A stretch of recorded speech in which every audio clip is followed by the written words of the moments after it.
Hi there, Colin Davis, Solutio podcast here, and the websites are shadowtechalchemy.com, solutiopodcast.com, melissamarimovie.com, and melissamarimusic.com.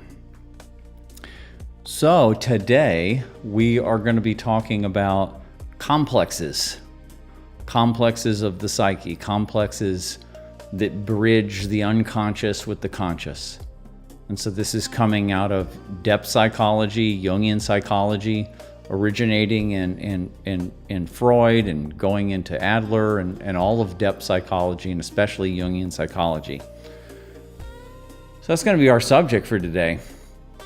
And I usually keep notes all week long of the things that I'm going to talk about in these programs. But today, the only thing that's in my notes is the complex. That's the only thing that's there. And it's such a huge part of my work and the work that I did with Melissa Mari.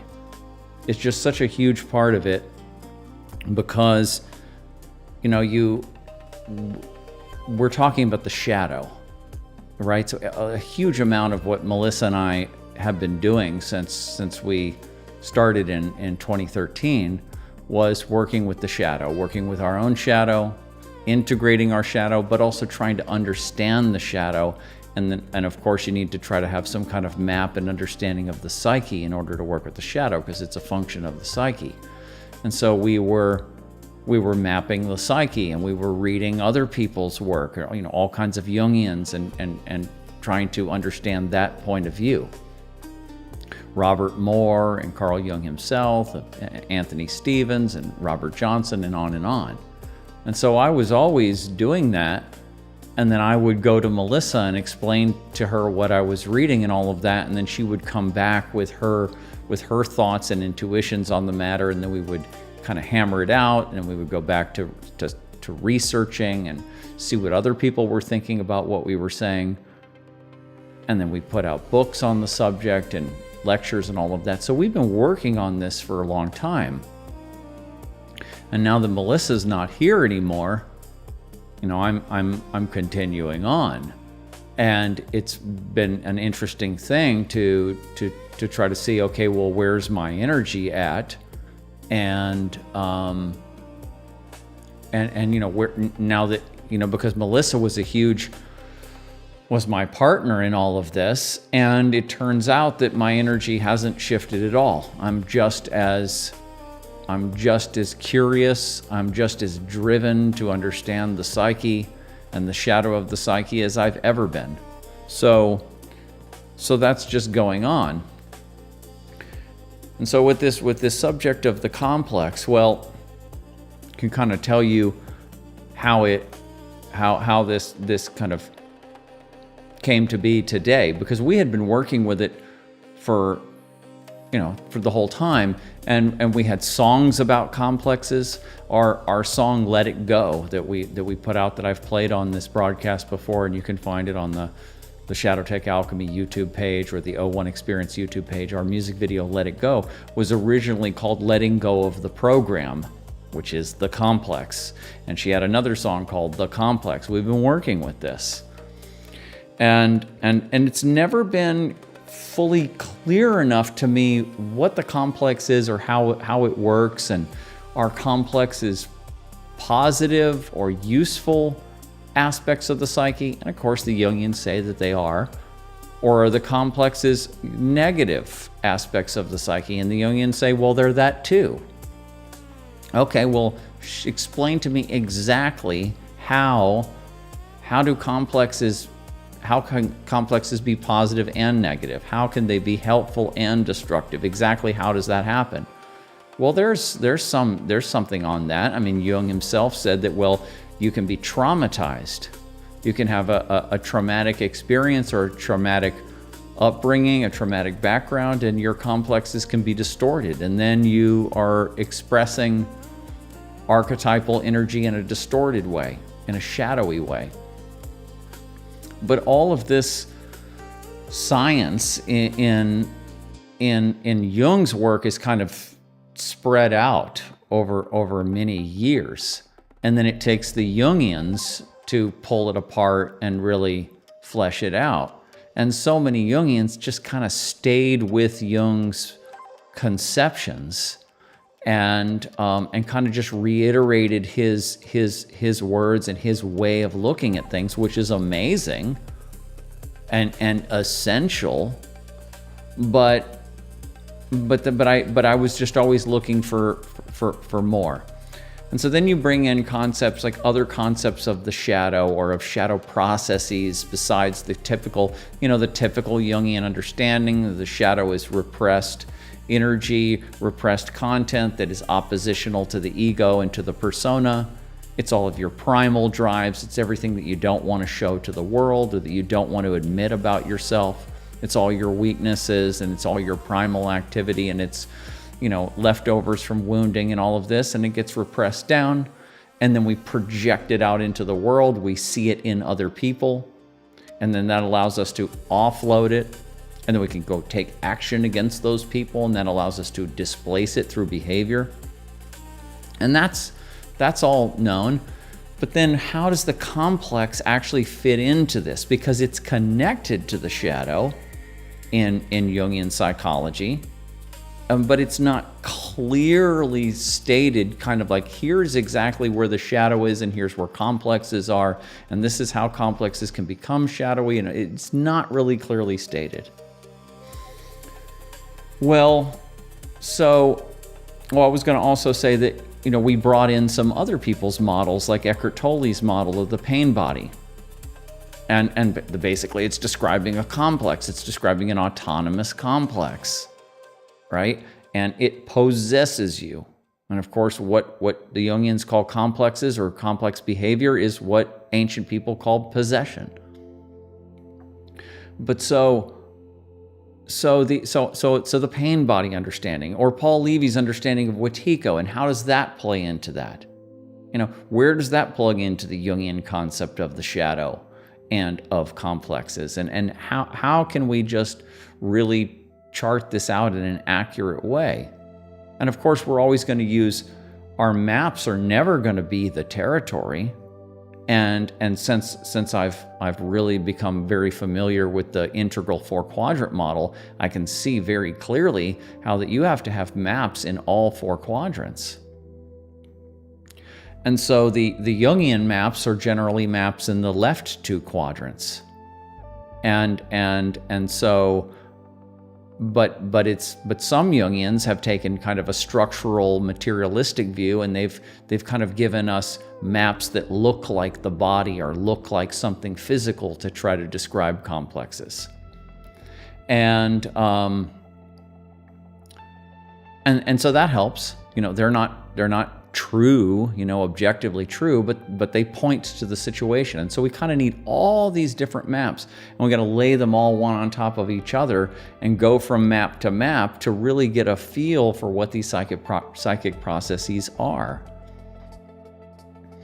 And so for me, that's always been this quest to keep trying to reiterate, to try to redraw out different maps using different kinds of language and different kinds of models and approaches from different quadrants, so to just keep layering it to get a deeper and deeper understanding of the psyche, which is totally invisible and to a great degree unfathomable.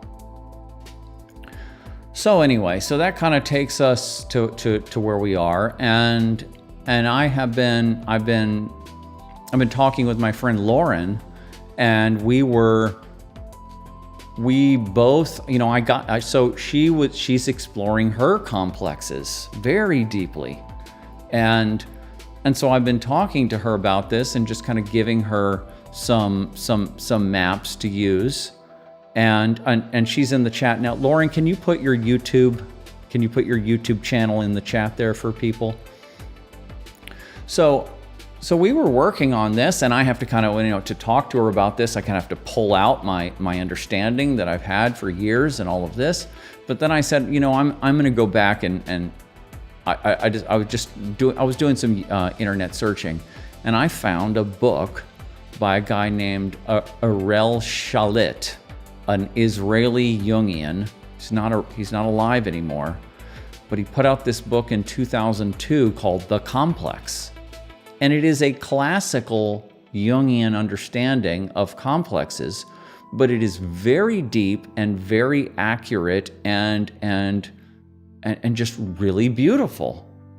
And so I started reading that, and I had an ebook. And I sent a copy to Lauren, and she started reading it. And so we started talking back and forth about these things. So the whole complex idea was in my mind. And I'm like, okay, I want to go back over this, because this is kind of how you have to do this stuff. It's like you got to work on it, and you got to, map it out and kind of push yourself to the wall on this stuff. And then you do the best you can, and you use it, and then you move on to other areas of the work, and then you kind of put that on the shelf, and you move on to, and you kind of have to come back to it later. There's always a need to come back to it later and look at it again and go, well, is this really accurate? Can I update this? So these conversations that we've been having have forced me to try to update things. And I wasn't trying to update or anything, but just this is how the creative mind works. And so then I'm reading this book, and I'm also at the same time listening to a lecture by Robert Moore, and I'm on and off with Robert Moore all the time, and not on and off with him, but I'm just like listening to him. At some point I'm putting lectures on, and then I'm moving to somebody else, but I'm always going back to Robert Moore. But I think it was lecture number 46, and I can't remember the full title. It has to do with the structure and dynamics of the psyche. That's a Jungian title. It's something like that, though. And there's a section in there where he's talking about complexes, and that showed up, and I'm like, okay, that's cool. And so I'm just kind of like crunching this whole thing. And then it dawned on me it just came to me to think about complexes as nodal networks. That's the term that came to mind, nodal networks. And so I took out my notebook, and I just started drawing out nodal networks and pointing to this, that, and the other, or whatever. And then within a day or two, I pulled out this whiteboard that I have, and I drew out this map on the whiteboard. And that was like, okay, yes. And I realized I haven't actually drawn this out before. I haven't actually gone into this. And so I had the neural networks going on the whiteboard, and then I had the 4 quadrants going on. And I was like, okay, neural networks across 4 quadrants. And so that's what was going on, and that's what was popping out. So I was working with that, and I just kept on working that for a couple days and all of this. And then I went and what I did is I opened up a popular AI program, and I put into the AI program, I put in like a postulation. I said, okay, according to Jungian theory, complexes are this, that, and the other. And I kind of loaded the question with a whole big paragraph of background. And I loaded it with information that I knew from Robert Moore and from my own experience. And I just loaded it up. And then I said, what can you, and I put the neural network idea in there. And I said, this is how I'm thinking about it now. And what can you provide to me to add to what I'm saying here? And so the program spit out what it thought I was getting at.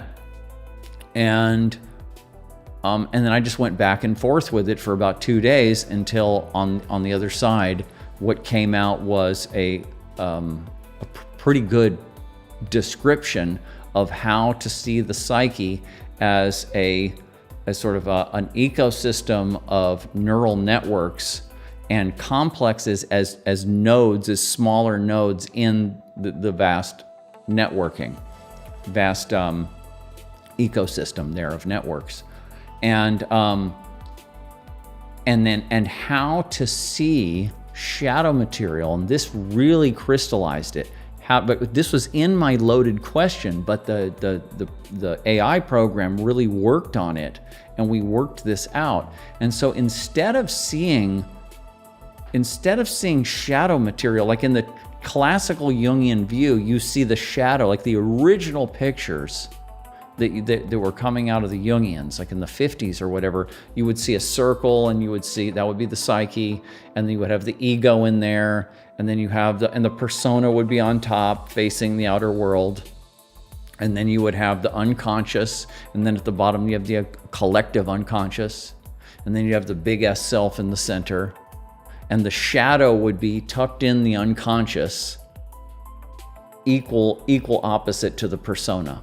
And that's the way the map was drawn out. And that works. That works. You try to work that out in real life, and does that work? Does this map out? Yeah, it does work. It does map out.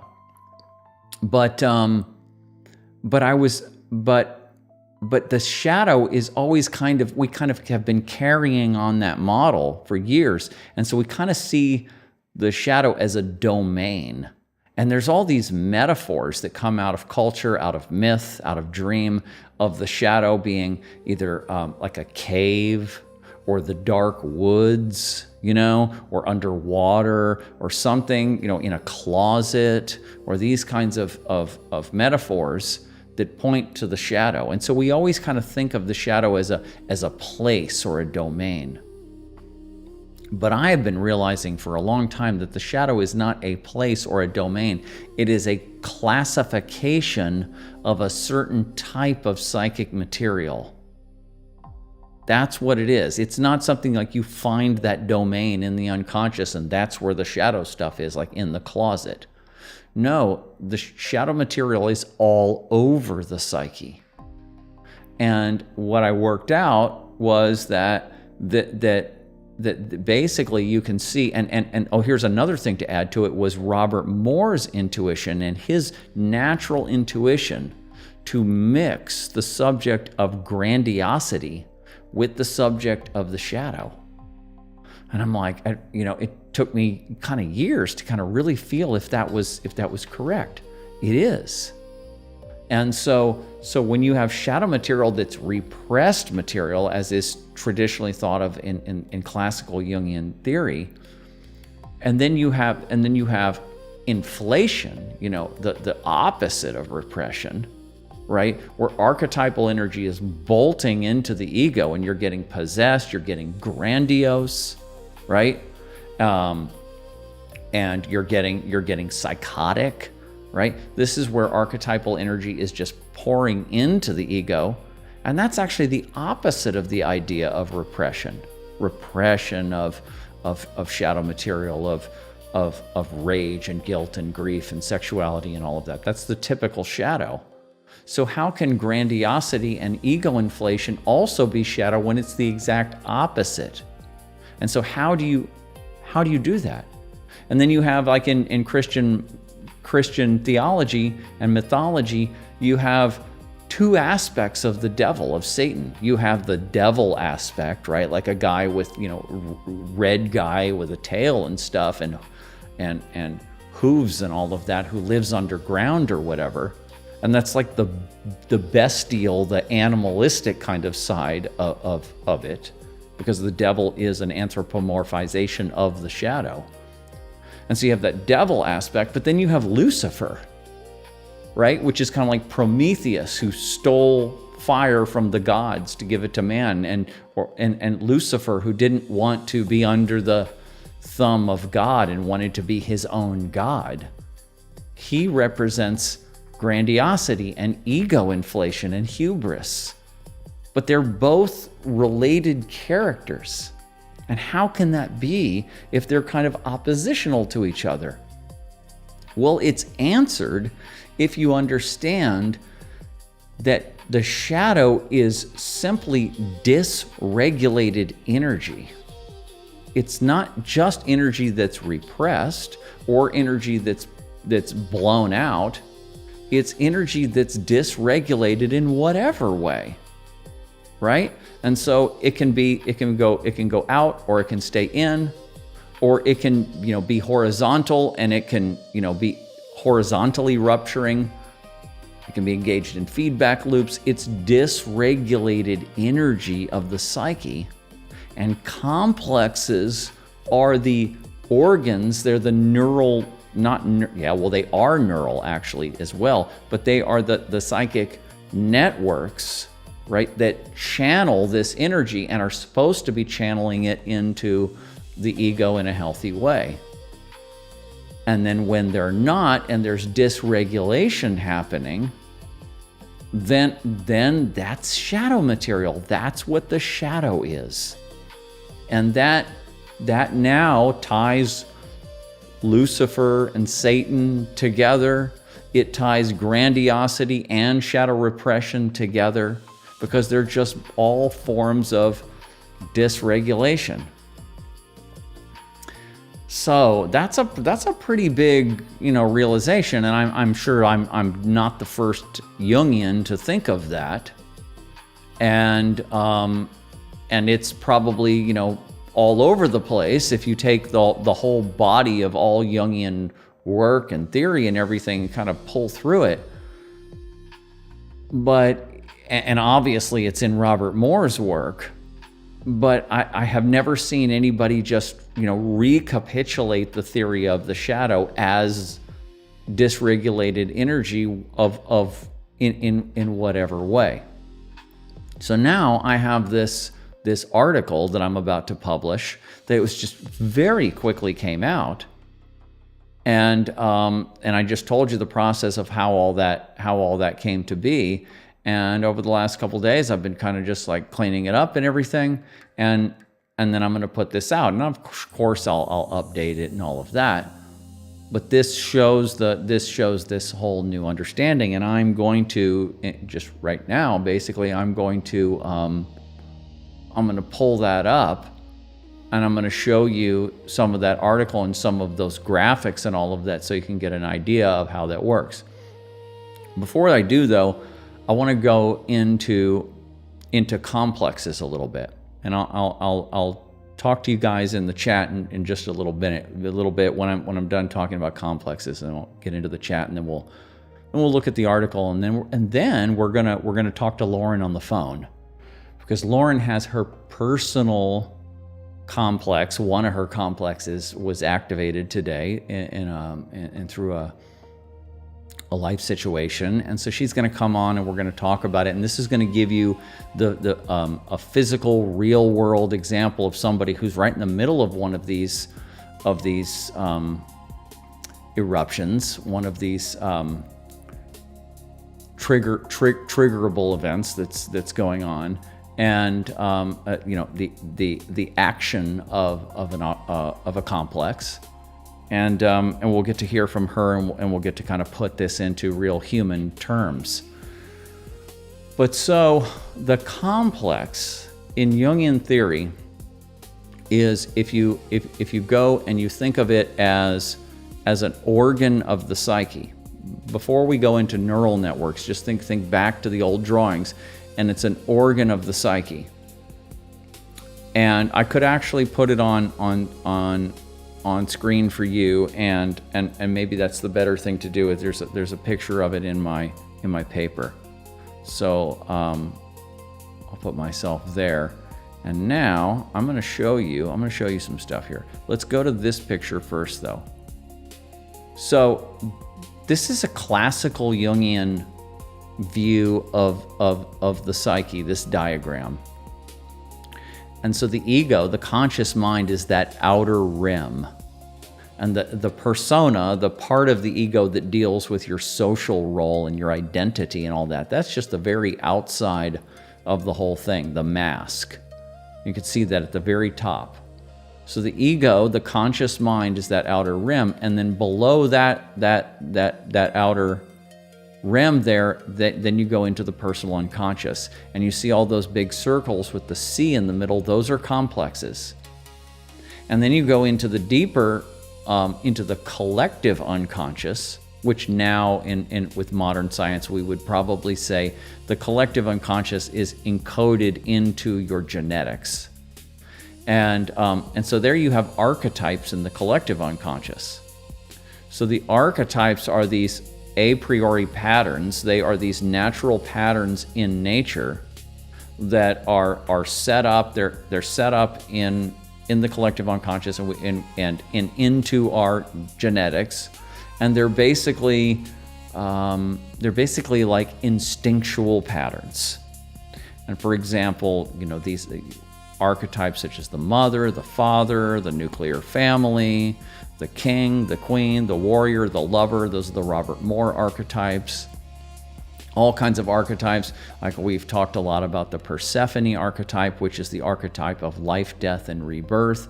So those are mythological or anthropomorphizations of these natural intrinsic patterns in nature, which are inspiring the human being to develop in the way that we do develop. And then what the complexes are is they are the organs that sit between your personal conscious mind and your personality and the archetypal world. And so they're also transformers of energy, and Robert Moore talks about them as like step-down transformers. I don't actually know if he says that, but he alludes to that they basically take archetypal energy, which he does say, he calls that 220 volt energy, electricity, and they step it down, and then they pipe it out. He refers to all this as plumbing. And so the complexes are involved in the plumbing of the unconscious, and they then pump archetypal energy, or what Freud called libido, or what is called chi or kundalini, libido, human psychic energy.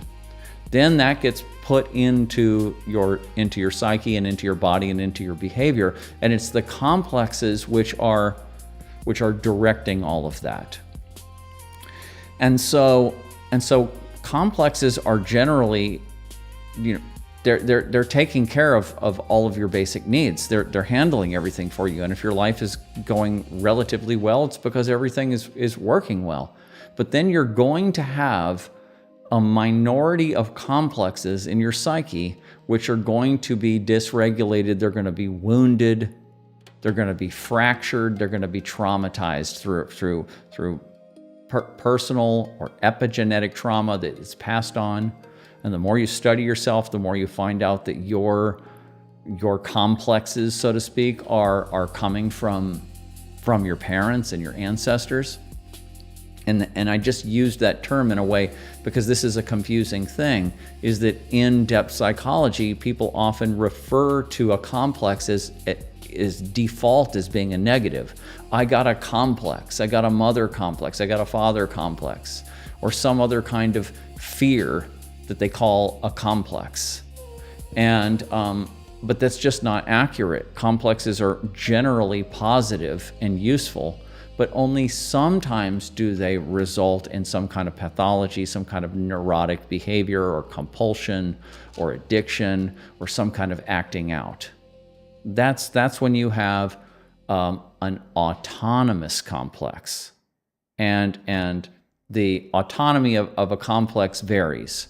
So you can have, a highly autonomous complex that's really, just you don't really even know about it until it suddenly erupts. Or you can have one that's kind of always there, kind of tugging at you, and every time you see this or that person or this or that event happens, it's triggered, and you're sort of just dealing with it all the time. And especially if you have an addiction or something like that, your complex is always tugging at you all the time. So complexes can be known to you, or they can be really unknown to you, and then they can just show up out of the blue. But so, and in this diagram here, what you're seeing there is I actually took this classical diagram that came out of Anthony Stevens' book called On Jung, released in 1990. And then I added those black shadow circles in there, and I added that lightning bolt on the right side there that shows inflation, grandiosity, possession, right? So you have a blasting out of archetypal energy through the complex into the ego, and it's flooding the ego, right? And then I have other situations in there where you can see the shadow is mixed with the complex, or the shadow is totally autonomous from the complex. And this is a model that this is directly what you would think of if you just are studying Jungian psychology, and the nodal network idea just doesn't come in here. You need something like a nodal network model to actually make real sense of this, because otherwise it's just so confusing. So now, that's what complexes are. They're called feeling toned complexes, and they have an archetypal core. So when a complex is triggered, it will fill you with affect, with feeling, right? And so whatever the feeling is, it'll be aggression, or it'll be sadness, it'll be grief, it'll be fear, and it will take over your body and you will feel it.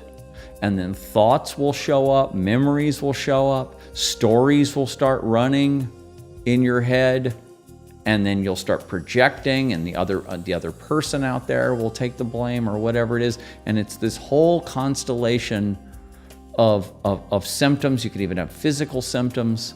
And all this will happen when a dysregulated complex is coming online, or has been triggered or constellated, as they call it.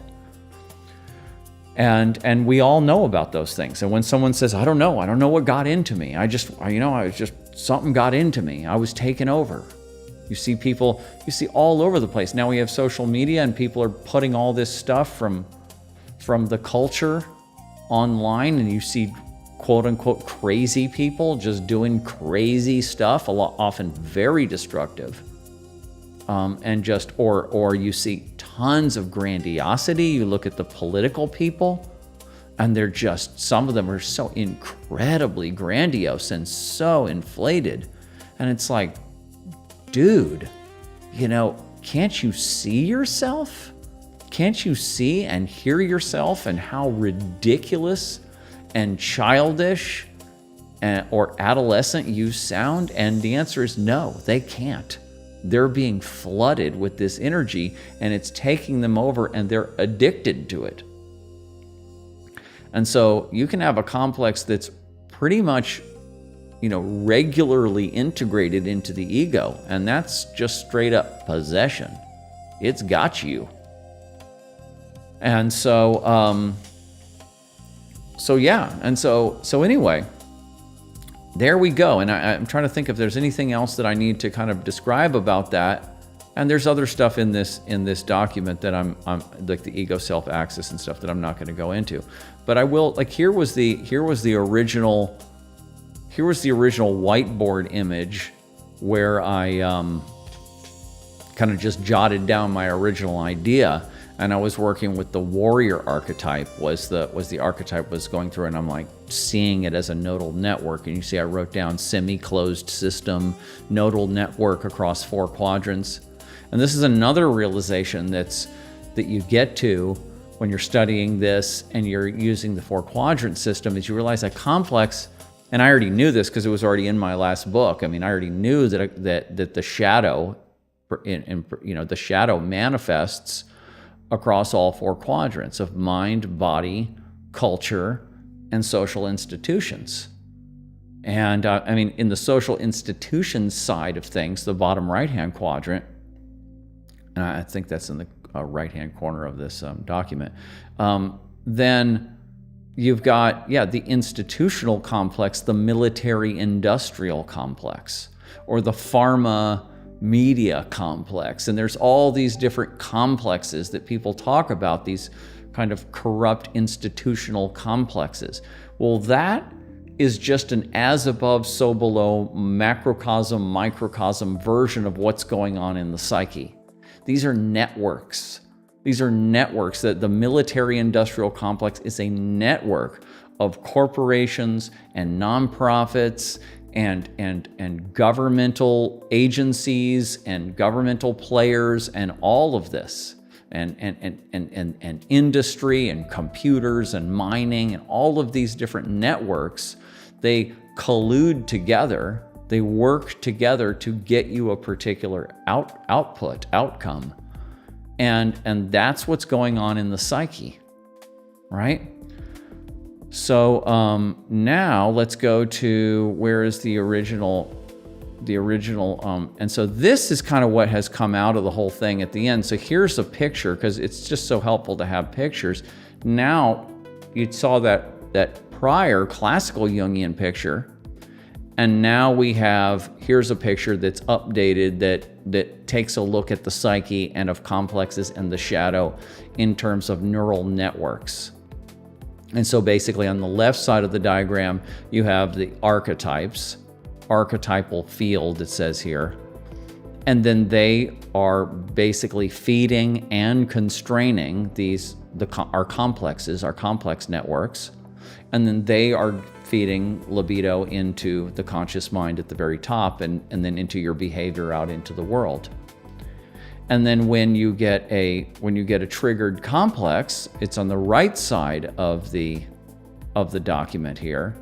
And so you can see here that now we can see the shadow as you can see these different dynamics that are going on here. You have the projection aspect, where you have the dissociated shadow right here, and then you project it out onto other people so that to help regulate this shadow energy, you map the shadow onto other people to help try to bring your own psyche back into regulation. That's projection. And then when shadow energy gets into grandiosity, libido energy gets into the psyche just straight through, that's inflation, or it gets repressed, that's repression. And then I'm going to scroll down a little more. And so you have, and then you have dissociated shadow. So you actually have three categories. You have repressed shadow, you have dissociated shadow that's sort of semi-repressed. It's kind of the network is still touching the ego and the unconscious, but it's not cleanly working anymore. Or you have it just blasting through inflation. That's like the three modes. And so this is all in there, and I thought maybe I would see where I am with time. Right, I got a little bit more time before I talk to you on the comments and bring Lauren in. But so let me bring this up a little bit and read to you a few things out of this document. And I know that this is probably more for people who are, people who are really deep into Jungian psychology and looking at this, they're going to look at this and be like, oh, okay, I understand this right off. It's going to make sense to them. But there's not a whole lot of people doing that who are really deep into it for enough years to where you can go, oh, wow, okay, great, this works. But most of the people who are watching this show are people who are in various stages of developing their knowledge of Jungian psychology or inner work in general. And so for you guys, this is going to get into you, and this is going to start to grow in you and set you up so that when you come across this material in your own studies, or when you get activated by complexes in your own life, then you'll be, this will have been planted. And this will be out on the shadowtechalchemy.com website in a few days, and under the articles tab. So here we say that classical Jungian psychology, as developed by Carl Jung and expanded by later analysts, often relies on structural metaphors such as circles, layers, psychic organs, and nested regions of consciousness and unconsciousness. These models remain useful heuristics, but they tend to reify what are fundamentally dynamic processes. So this is what I was saying before. The shadow isn't a domain, it's a dynamic process of the movement of energy. Parts of the psyche are not things, but patterns of activation. Location is replaced by relationship and connectivity, and energy or libido is reframed as activation intensity within networks.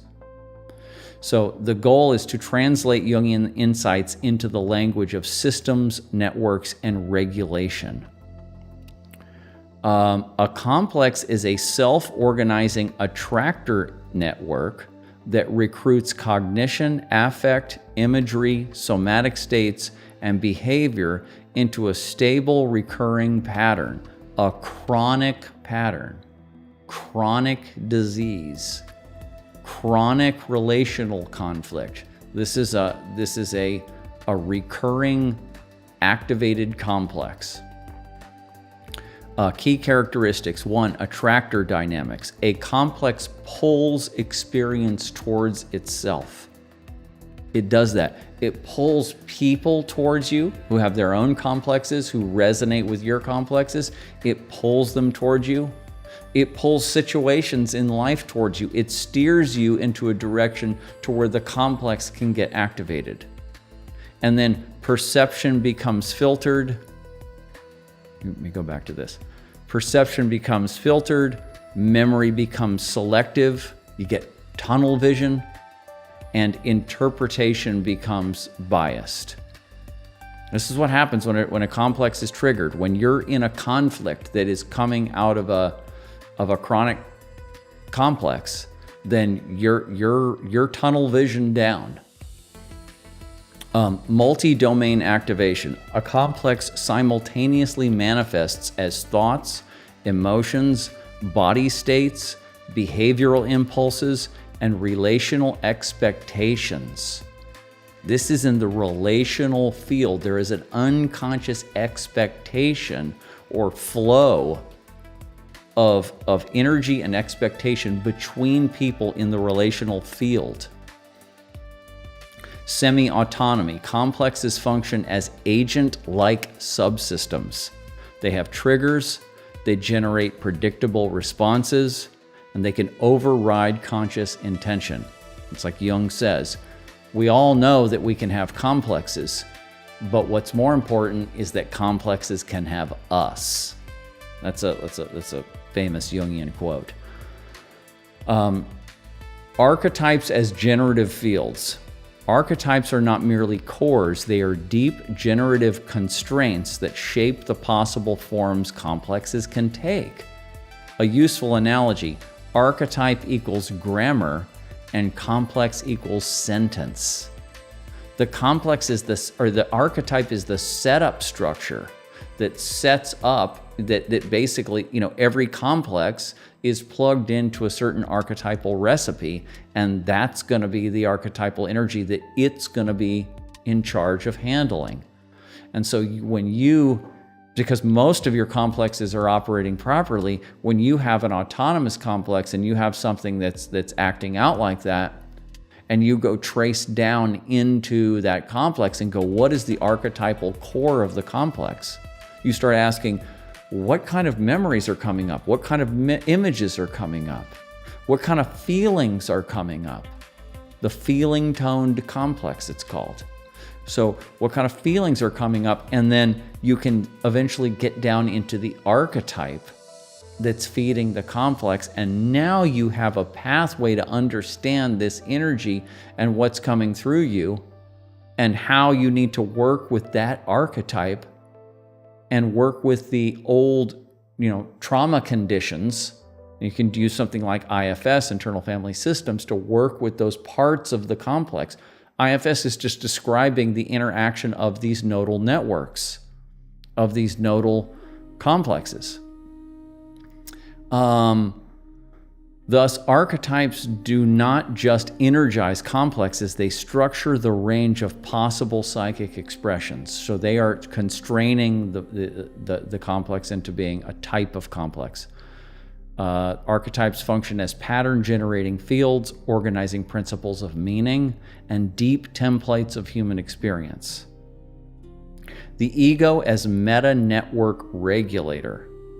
Rather than a central circle of consciousness, as in classical Jungian maps, the ego is a regulatory process within the network, responsible for coordination, inhibition, and integration. So the ego directs attention, it modulates activation levels of complexes, it inhibits or amplifies them, and it maintains continuity of identity. So the ego isn't its own separate thing, its own separate little, guy on the boat on the water, like we think about it, or the tip of the iceberg or whatever. In this model, the ego is a regulatory process within the network of consciousness. Okay? And so it's a program that's basically saying, okay, direct attention here, keep this in mind, and maintain, this particular process that we call consciousness. This is important. Pathology reframed. Too much activation of a complex, and you get inflation. You get, like in that picture I had, the lightning bolt. You get energy dumping into the ego, possession. Too little activation, you get repression and disconnection.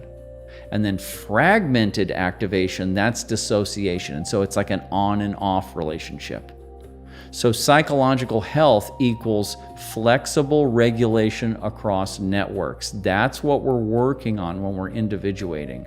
When we're healing ourselves, when we're working this stuff out, we're working to get all these complex networks to be flexible and to get energy to flow in a way that doesn't blow us out and doesn't hold back either. The shadow reimagined. The shadow is the totality of disowned, dysregulated, or insufficiently integrated network activity within the psyche. This introduces a crucial shift. Shadow is not defined by content. Shadow is defined by relationship to the ego system.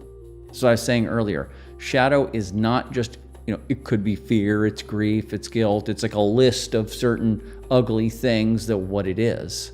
It's not that. It's any energy. It's any psychic content that is not properly being regulated in the unconscious and into the ego, and is in some way dysregulated. So it can be anything. Shadow is the dysregulation of libido. That's what it is in this model. So you have 3 axes of shadow: repression, inhibitory dysregulation, downward suppression of activation. Networks are inhibited or silenced, and this corresponds to classical Jungian repression or Freudian repression. And it manifests as numbness, avoidance, lack of access to emotion or desire, or neurotic and somatic symptoms. And then you got inflation, and I can just keep going over this. I'm said this like 3 times, but now I'm reading it in the paper, but it's just, this is important. Inflation or possession, and its upward hyperactivation, and a complex overwhelms ego regulation. So that's that way of it. And it was called possession by a complex or archetype in classical Jungian theory. And so this comes off as grandiosity, as psychosis, inflation, possession, rage states, ideological certainty, loss of perspective, right? So this is where you take to these political people that think they're God's gift to the world. Or anybody, sports people, Hollywood people. These are all people who are experiencing grandiosity and inflation, upward hyperactivation of libido energy. And then there's the dissociation version of this dysregulation, fragmentation of network connectivity, where you have nodes that are fragmented and they're not, energy and information is not being passed. Weak or broken links between subsystems. So you get compartmentalization, cognitive dissonance, somatic symptoms without narrative, without meaning, right? Just getting psychosomatic symptoms, or identity fragmentation. Shadow is not just repression, it includes all three forms of dysregulation. So, okay, and then I've got repressed shadow, dissociated shadow, inflated shadow, golden shadow, of course, is in there. Unrealized positive potential, disowned strength, creativity, authority, golden shadow, of course, but it's all dysregulated. Structural shadow, this is where the society itself actually bears down on our psyches and actually helps to form these these dysregulated complexes in us and makes sure that we stay dysregulated. That's the sort of environmental factor. And I think I'm almost done with this because I was going to go to 8:30 or so, and so right. So we've talked about all that. Projection as network externalization. This is cool. Projection is the external attribution of dysregulated internal network activity. Functionally, an external or unconscious trigger activates a complex. Network activity becomes unstable. The system stabilizes by mapping it outwards onto the external other. Right? So when you're projecting, this person, that person, they're the evildoers, they have to be taken down, blah, blah, blah. I don't know, that person just triggers me, but I just hate this about them. They're so this or they're so that. You're triggered and you're projecting onto another person or an external object. Well, what that is in this model is that's a way of regulating your psyche. That's a way of a complex to get re-regulated that has been dysregulated. And so it basically, by throwing the shadow content, by throwing the image, the symbolic image of the shadow content onto the other, then the network can relax and say, oh, that's not in me, that's not in me. That's in them, that's their evil. That's not mine.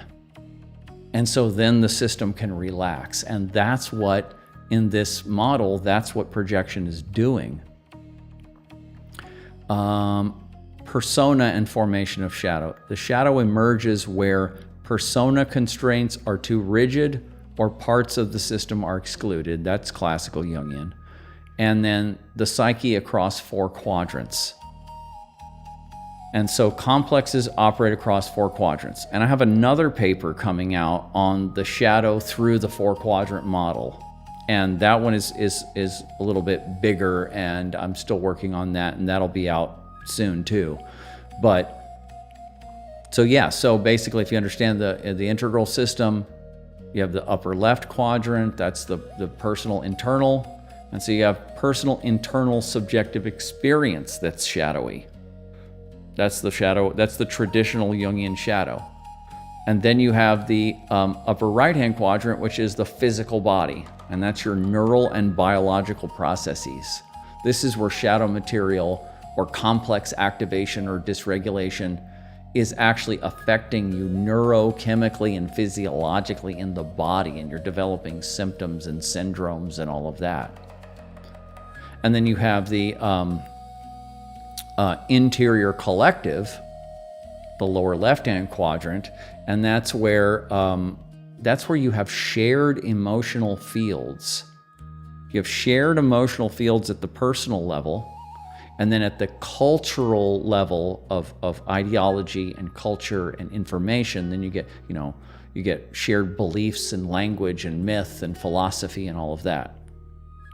And then you have the exterior collective, the social systems aspect, the institutions of society, that quadrant. And so you get shadow and complex dysregulation happens there, like we're talking about the military-industrial complex, or all the ways in which society structures itself to facilitate the flow of shadow energy or to reify or recapitulate the the existing shadow dysregulation that exists in the people. The people have shadow dysregulation, so the system forms according to that model. So that's the lower right-hand quadrant. And individuation is not the elimination of complexes, but rather the progressive integration and regulation of network processes under direction of the self. This includes increasing connectivity, reducing network feedback loops, and transforming shadow into function. This is the neural network way of saying that. And then I have a sort of final statement here. For the purposes of diversifying available maps and clarifying the domain of the psyche, we can visualize the psyche as a vast, adaptive network composed of interacting attractor systems, complexes, shaped by archetypal constraints and regulated by the ego. The shadow consists of disowned or dysregulated network activity, manifesting through repression, inflation, and dissociation. Psychological suffering arises from failures of integration, while healing and individuation involve the restoration of flexible regulation, connectivity, and perceived meaning across the system.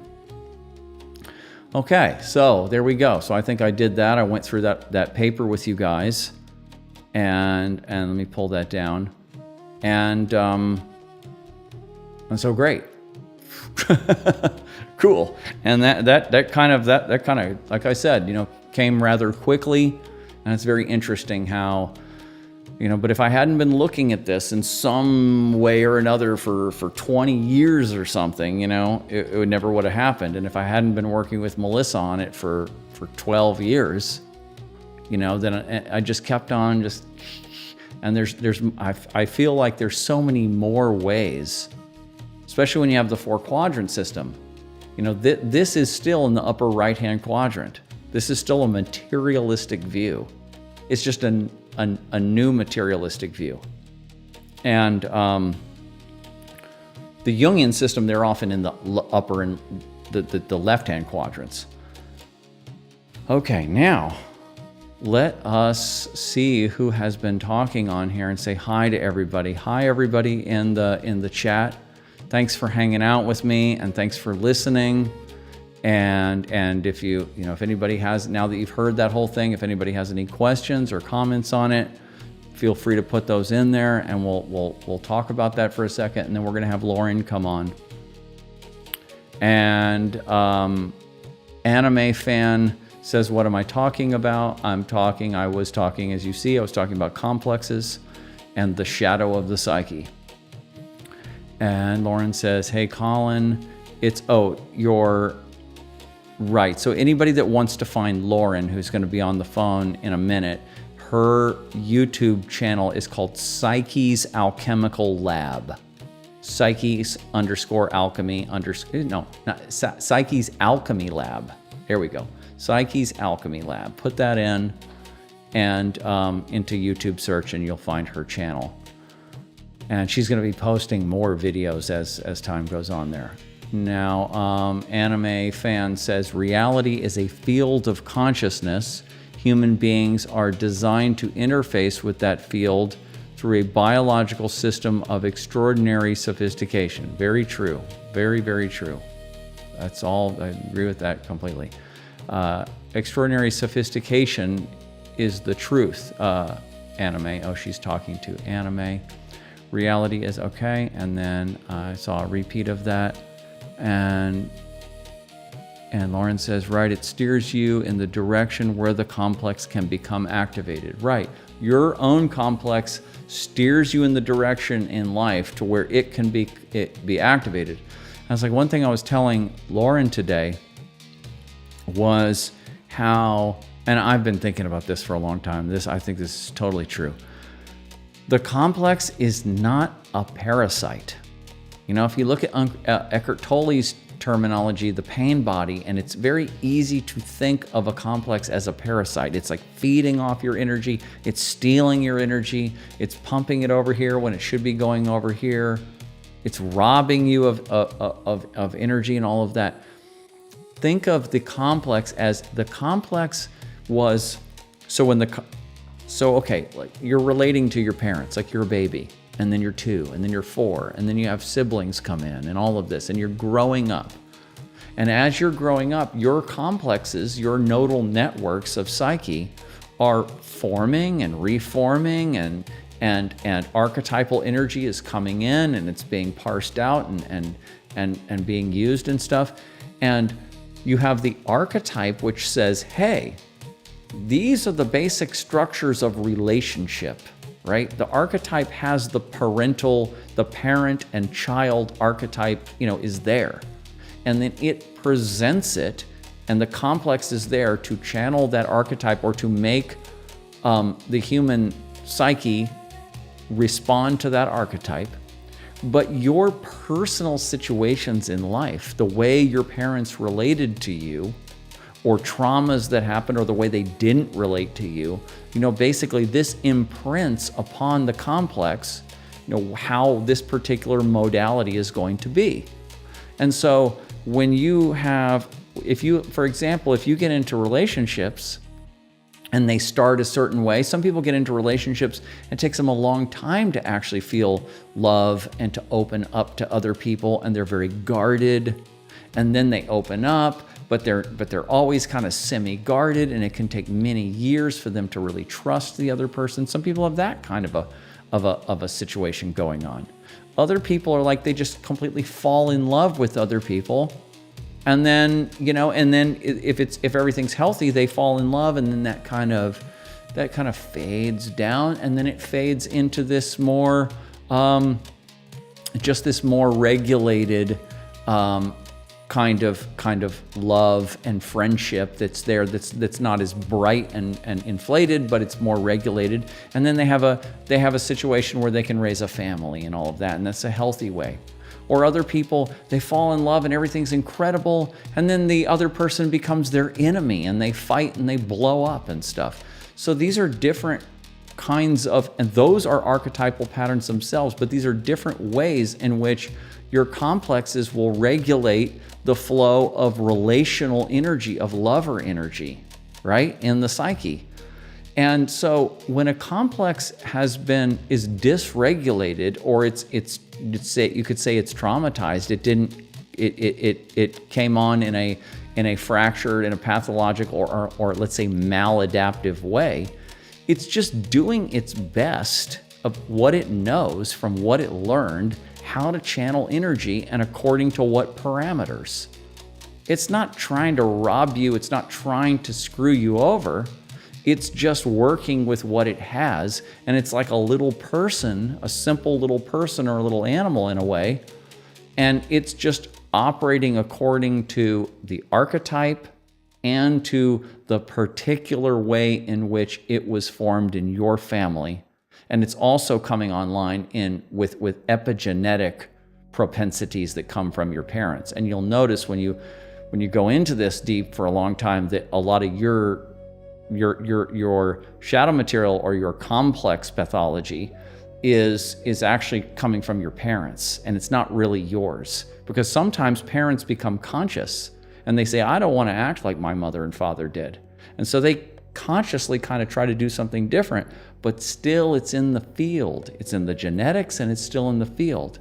And so there's a tendency for you to kind of organize yourself around, in the way that they were organized. And so all that's happening. So the complex is just doing what it can. And it's your job now as an alchemist, it's your job to go in there and go, okay, what's going on here? How am I dysregulated? How is this thing, operating? And how can I try to properly regulate this network and work with this energy, like we're talking about lover energy, to work with lover energy and allow lover energy to come and for the complex to get used to another way of channeling lover energy. And so that's the work with the capital W. So and also IFS, it actually takes us in this direction because, like for example, Richard Schwartz's book, No Bad Parts, he doesn't pathologize the complex, or in his case, it's like It's a complex. And he doesn't pathologize it. And he just says, hey, these complexes are doing the best they can. They're like child parts, and they're doing the best they can. The Eckhart Tolle model kind of is very simple, and it kind of looks at it as a psychic parasite, and it does work because the behavior is parasitic. But kind of like I've said this before, you could look at a child as being parasitic. If you wanted to put on that lens, you could be like, oh. But when you look at the totality of what a child is and what a child does, emotionally for the parent, how the child turns on archetypal propensities and helps the parent grow up and to mature, and then the child becomes a useful member of society and they give back to the society and all of that. It's only for a portion of time that you could actually see the child as a parasite. Is not a parasite. It's just, but that's the same thing with complexes. They can be stuck in a mode that seems parasitic, but that's not their total propensity. That's not their total destiny. And so it's our job to try to help the complex move into its actual, into its destiny, into its highest function, its highest purpose. So hi Shelly, and let's see who else we got in here. Oh, we got Pajone Bass in here. What? Great. What's up, Mike? How you doing, brother? That's great.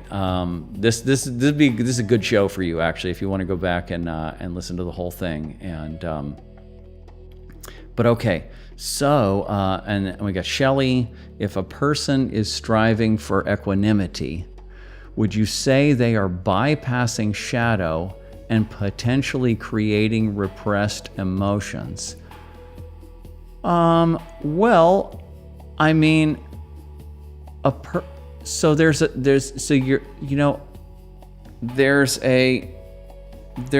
basically, if a person is striving, you're going to have a positive manifestation of what a complex could accomplish, and then you're going to have what it is accomplishing according to the best that it's doing, according to how it might be dysregulated or fractured or whatever.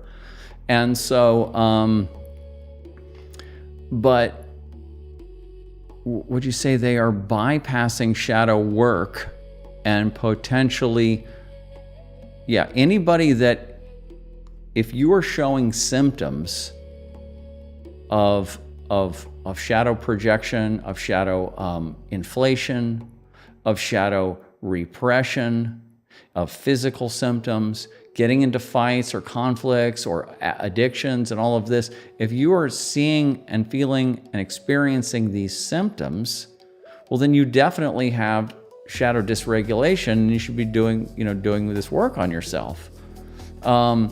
But you have to come into that for yourself.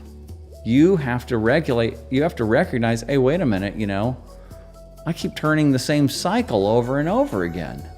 What's going on here? What's up with me? And then, I keep projecting, I keep getting mad at this other person or this political party or whatever, but, I realize they're kind of like me in a way. And you have to kind of come to that realization for yourself. And yes, other people can help you and point that out to you, but you have to come to that in yourself, and then you have to come into doing the shadow work on yourself and come into it for yourself. And I can't force you to do it. And you, Shelley, can't force anybody to do it. And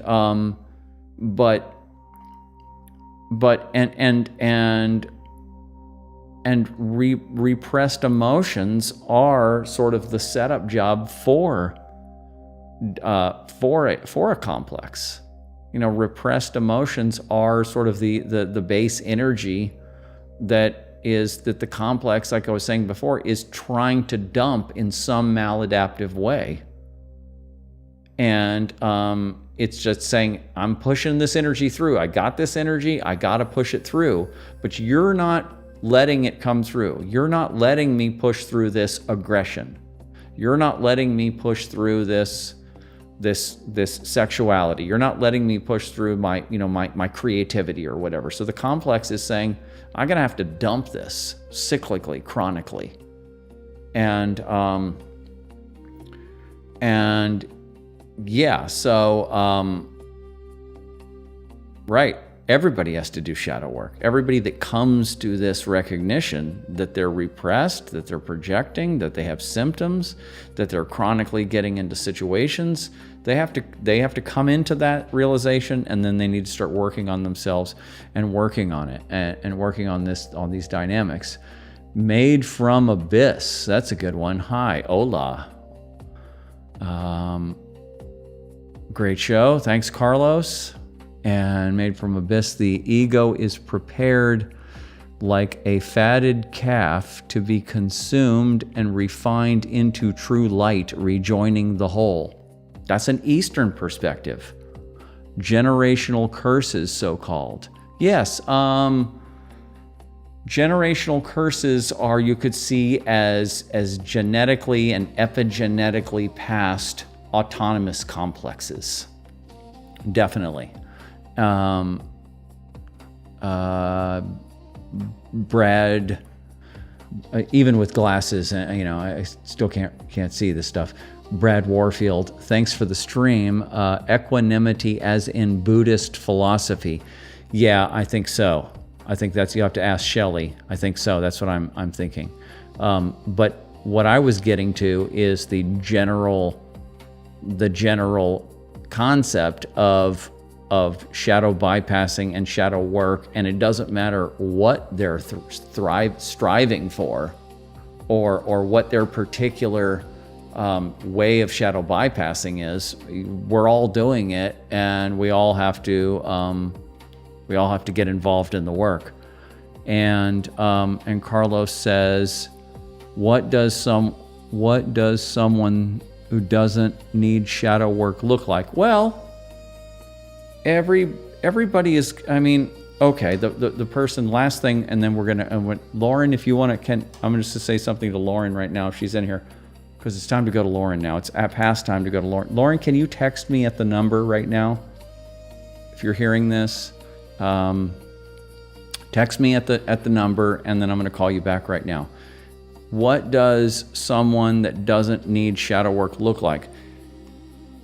I would say everybody can use this to some degree at different times in life, because nobody is completely perfectly regulated, and you go through different stages of life, and those crossovers into different stages of life can be very difficult, and they can activate all kinds of, they can dysregulate you, and then that will sort of bring up your latent shadow, that will bring up your shadow propensities, that will sort of activate latent complexes that you were passed to you but weren't being triggered by your environment. And then yeah, thank you. Text me on that number. And so everybody's going to need shadow work.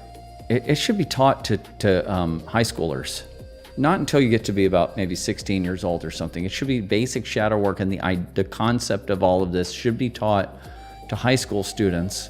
And then we should all have basic shadow work understanding and tools. It's crazy we don't, and so that has to happen. But so some people come into very nice family situations. Their families see them, their families mirror them, and she says she'll be good in like 6 minutes. Okay, well, text me when you're ready. And so some people are, their families see their genius, and they're like, yes, and they mirror it back to them. And some families, it's like Robert Moore talks about this kind of, this sort of gentle thing is when a child, at first a child needs to be loved and basically put on a pedestal. And if you put your child on a pedestal, then you will allow them to get some healthy narcissism and a healthy self-concept and self-esteem. And so children have to be put on a pedestal and loved and admired. And that's one stage, and that has to be done to create a healthy child. But then at some point, when the child needs to be socialized, needs to go into the greater world, the child has to learn that they aren't a little god or goddess, and that there's other people around and they have needs too.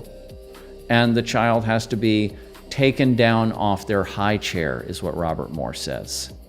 And you have to carefully take the child down off the high chair and teach them that they're not the center of the world. But they have to have that original time believing they are the center of the world.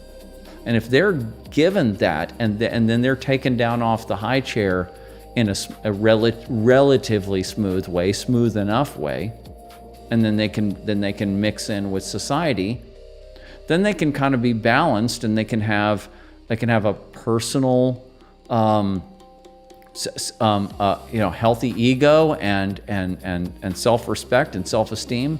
But then they also can be compassionate to others and listen to others and help others and fit in and not be, just the class clown and all of that.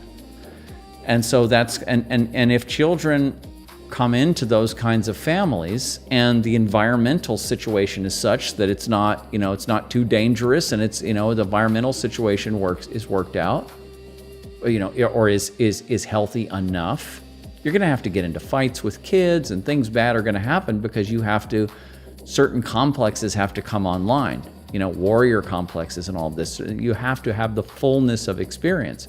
So if you're not too sheltered, but you are protected, it's just a nice balance. And if the parents naturally have the intuition of where to give attention and where to give autonomy, and they have that, then someone can come online and they can be a very smooth individual, and they can have a very smooth life and be physically healthy and have all these great qualities, and then they don't really have a whole lot of junk to process. And there are people like that, and probably every one of us has met people like that. And you especially know when they get into older age, when they get into, say their 70s, because all the junk would have piled up if they had it. And you find that they're still in joy, and they're still, their life is flowing, and they're still happy, and they're getting meaning out of life, and they're creative, and they're social, and things are still going. And you realize, wow, this is a really healthy person. That person may not really need to do what we're doing here so much. So there are people that don't really have to do all this kind of stuff. And then there's people on the other side of the spectrum. There's people that are, like I was calling last week, basket cases. These are people who are just living on the street. They were in and out of foster homes, and they were sexually abused, and they were on and off of drugs, and their parents were just monsters or just abandoned them completely. I know a guy who actually was taken care of pretty well by his foster parents. They found him as a child in a dumpster. He was rescued from a garbage can, from a metal dumpster, and so you can be, and luckily for him, the parents didn't torture him or anything. They just left him in the dumpster, and then somebody pulled him out, and he was adopted quickly, and he turned out pretty good, actually. He's got his stuff like everybody, but he's not a basket case. And so, but there are a lot of people who are so abused and so dysregulated, if we're using the model that we just went over, that they actually can't do this work on themselves. They just need to be taken care of. They can't do this. They can't do this solo individuation work. And so and we're in the middle. Those of us who are on this show, we're in the middle. Oh, okay. She's going to be right there. All right. Well, text me when you're in a good place. Let's see. Catching up with you guys here on the chat, and Don't think the corporations would like that. Well, the corporations are going to reform when the human being reforms. The corporations are just a reflection of our collective nature. And so that's kind of my whole side of activism is if you do all this social activism to take down the corporations or these bad government actors, well then whoop, new ones are going to come right back up, right? Because they are manifestations of the collective unconscious of the society, of the civilization.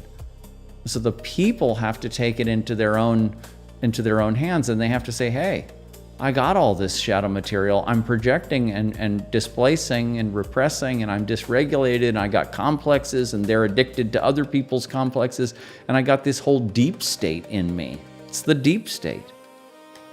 And so I got a deep state in me, and I got to start cleaning out my deep state.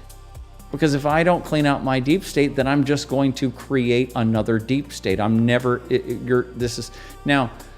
You're always going to have some level of pathology. You're always going to have some level of shadow. There's always going to be stuff that you don't know about that you didn't get to or you couldn't get to. Even if you had a whole society of people who were doing shadow work, you would still have some level of pathology. But nothing like what we have right now. But we're also in a big old cycle. And so everybody is just full of shadow junk, and they're all collectivized around these collective scripts. And so they're all just collectively going with it. Okay, she's ready. I'm going to call you, and just right after I read Carlos's comments, and then after I talk to Lauren, if we still need to talk to some of you guys out there, we'll come back to the chat, because you know I love talking to you guys, because this is where the best material is in your personal life. Carlos says, since I didn't get that as a child, I went to the extreme of grandiosity. I know now that it was to compensate. Exactly. As I have integrated more practices, I am more centered, but I think that the grandiosity helped me in my very violent and unpredictable environment. Yeah, you could say that it was, yeah, your environment and your upbringing and everything helps to form the patterning that is going on. At least I was able to get out. However, it was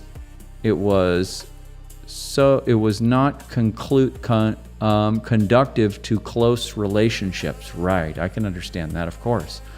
But my God, how hard was it to get on the road of more centeredness and balance, and even harder to stay? Well, Carlos, I'm really proud of you, man. You know, and we've been talking here, and you've called in before and stuff, and you're just doing a great job. You're just doing a great job, and you're staying on it, and you're reading, and you're educating yourself, and you learned English, and it's so good, and you're just on it, and you're just on the path. You're a true alchemist. You are a wounded healer, so you're on it, and the more you do this, and the more you dig into this, the more gold that you're going to find that isn't wrapped in grandiosity. It's not wrapped in it's just your true creative talents, your true love and compassion and ability to relate, and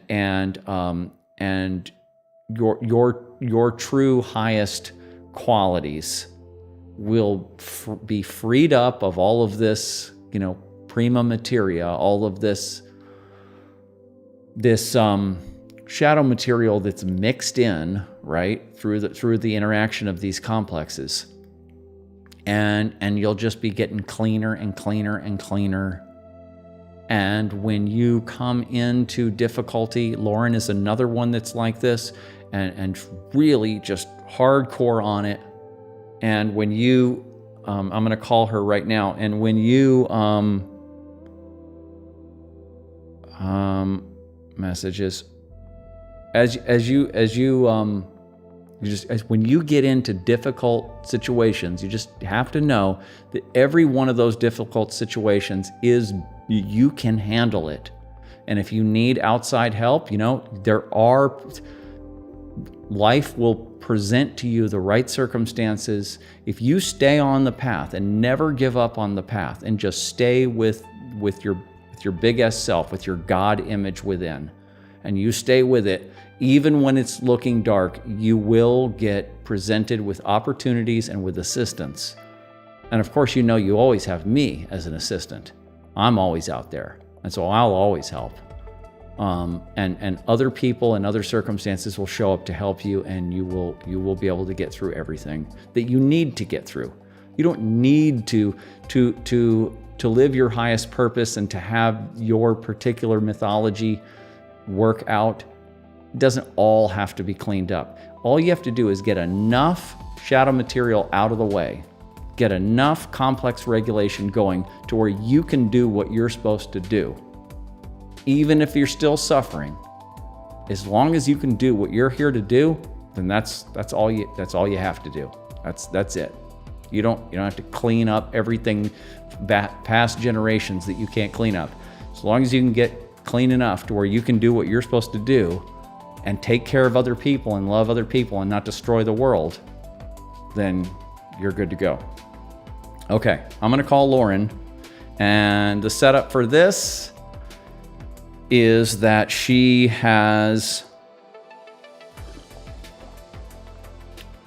doing the work like we all are, and she's had a situation with a friend. She had a complex activation where their pain bodies, their complexes got activated. And she's gonna tell us about it. So I'm gonna call her. And let me see, how do I do this? No, I keep the music on, and then I turn her volume up, and then here we go. It should work. I haven't talked to anybody in a while through the.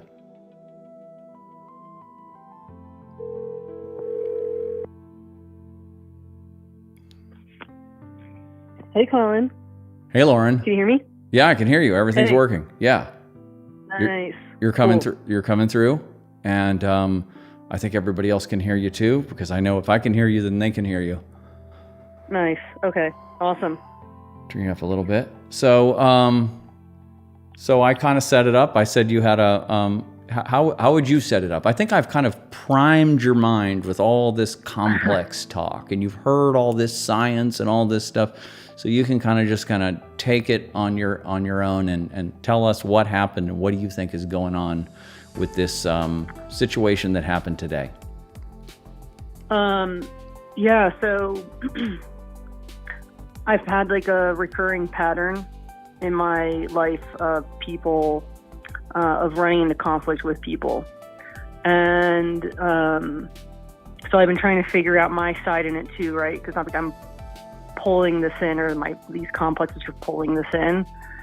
So today I got out of left field, somebody suddenly shifted and tried to pick this fight with me in text. And long story short, my boundary is that I don't do text fights.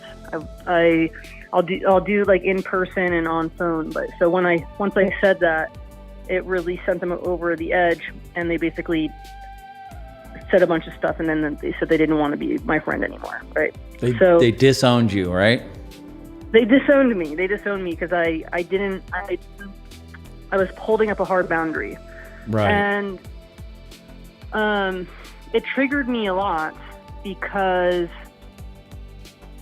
I'll kind of just try to talk it out loud because I don't totally know how to describe it yet. It's just, it's this complex that's pulling people in who everything is fine and lovely and harmonious, and then there's a shift in personality, and suddenly there's these fights, these and I'm sort of I'm not trying to be the victim, but I'm trying to remedy it. But these people, they seem to just want to continue to fight in a way that there's not any type of care for true resolution or learning about it. It feels like it's just this energy suck on me that ends up triggering a lot of these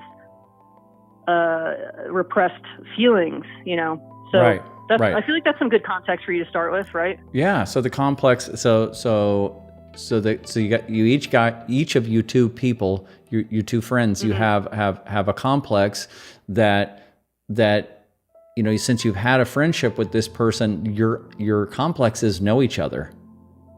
Yes. Yeah. They know each other, and so they know what the situation is, and so depending on what, like, you're going through a lot of changes in life right now, and maybe that person is too, and there's dysregulation going on, and that person's complex needed to blow off some steam. It needed to blow out some energy, right?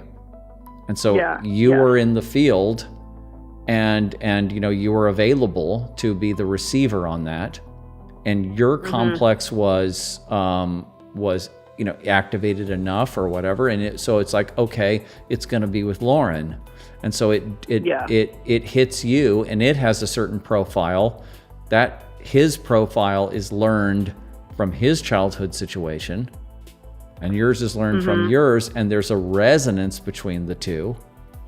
Right. And so then his complex is dumping on, and then yours. So and it's this, like, warrior complex we can talk about. It's kind of like the warrior and the lover are very, very intertwined. And right, because like we were talking about this earlier, how in early family life you have all this boundary testing going on in family life, right? And so the children are using aggression, and then pushing it out there, and then the parent has to come in and override with more aggression, right? And so this warrior energy is challenging the child and the parent, but then there has to be bonding in order to soothe it over and to bring it all back into regulation again. And so the lover archetype, a healthy parent can switch, because they love the child, so they can switch from being mad at the child and being aggressive, and then they can switch over to love, and then they can, and then that gives the child, and then the child's lover complex is like soothed or whatever, and it can love back. And so warrior and lover kind of work together, and then depending on how that worked out in early family life, or how that did not work out very well in early family life, that will be impregnated into your complex, and into his complex. These patterns will be loaded into the complex, and then it will tend, when it needs to dump aggression in, it will tend to do it in the same way. And then how will the lover come online, and how will the lover work itself out? Or maybe the lover doesn't come online very well, and so you break up angry at each other. And so, because that was the way the pattern was for you guys or whatever. So you're getting to live out a reenactment of, between the two of you, you take your early movie of life and you take his early movie of life, and then you put them together, and they're compatible enough to, you guys have created your own play. Right. I feel that. I do. It's like, to me, one of the things that seems like one of the reasons one of my complexes is pulling this in is because, we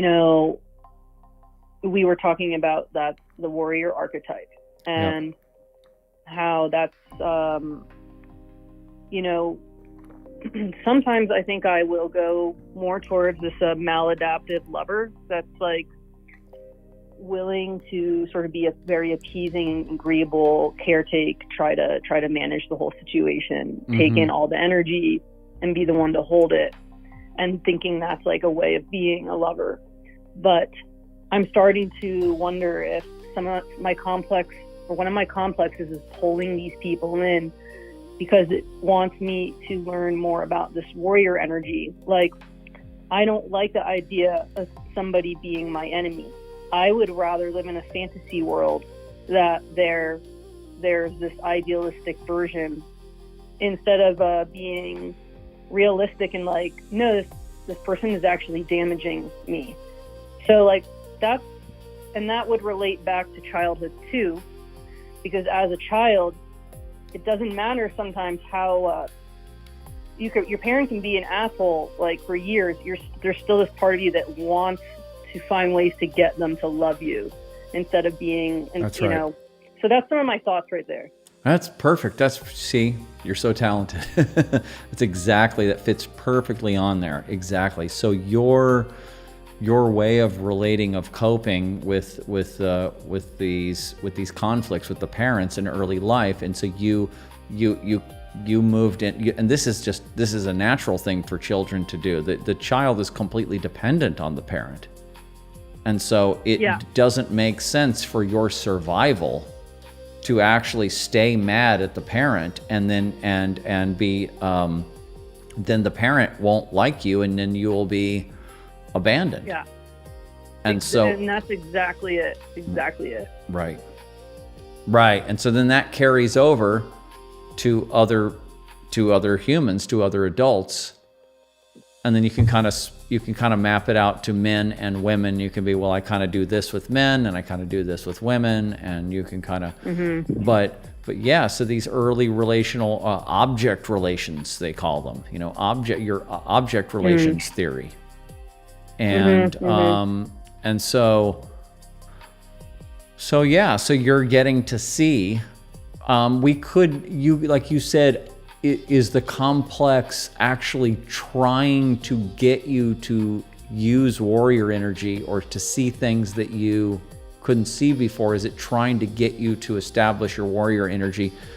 And you could look at it that way, where the complex has a function that is, according to Jungian psychology, according to the big S self, that that there's or you could say maybe a karmic function or something. Yeah. That's trying to get you to learn.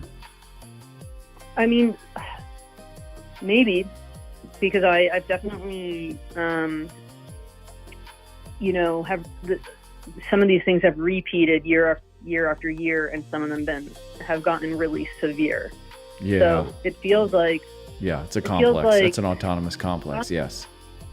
Yeah, something's just been pulling me. I feel like I have had an autonomous complex, really influencing my life, and I feel like that's why when we were talking about a Robert Moore lecture about, the feeling of being possessed by an autonomous complex,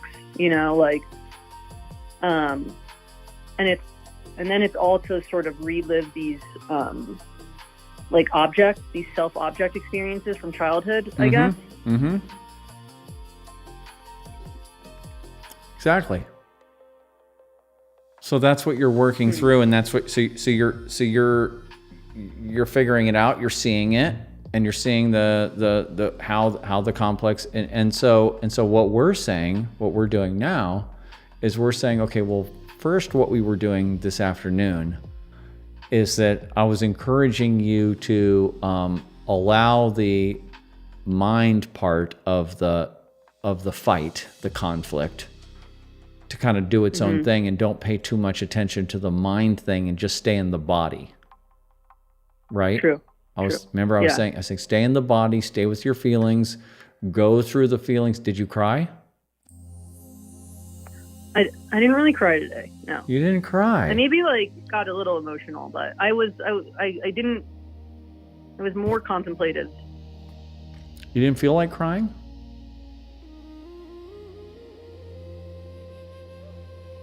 I was trying to. There was enough of me that was trying to make sure I got things done today. Mm-hmm.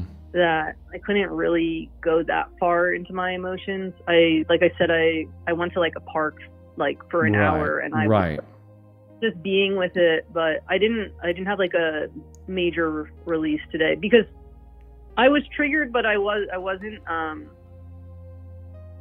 devastated, wasn't, but I was still triggered.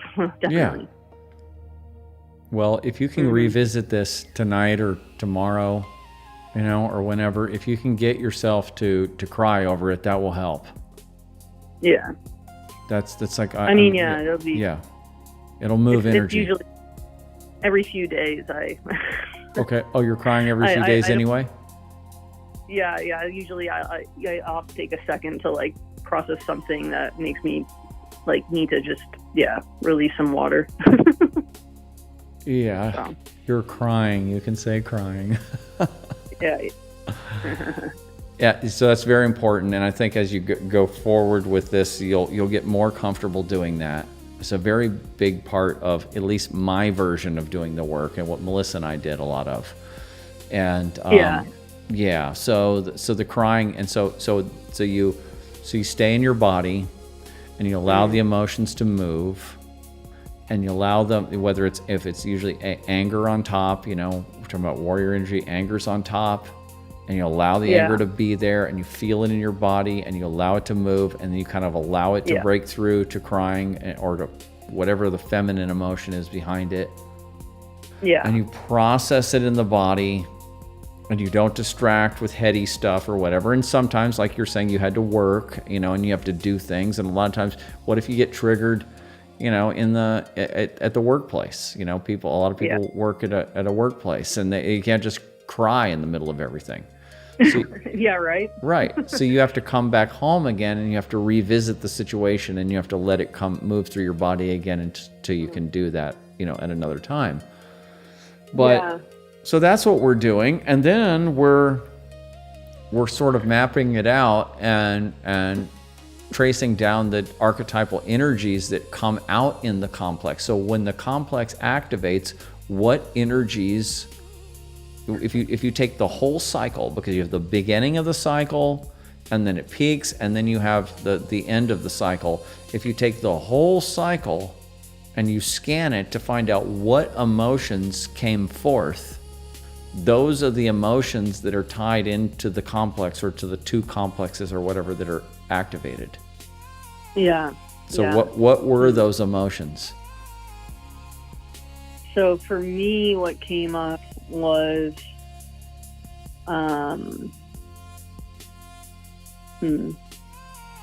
anger. Well, I felt irritated. I felt really irritated, and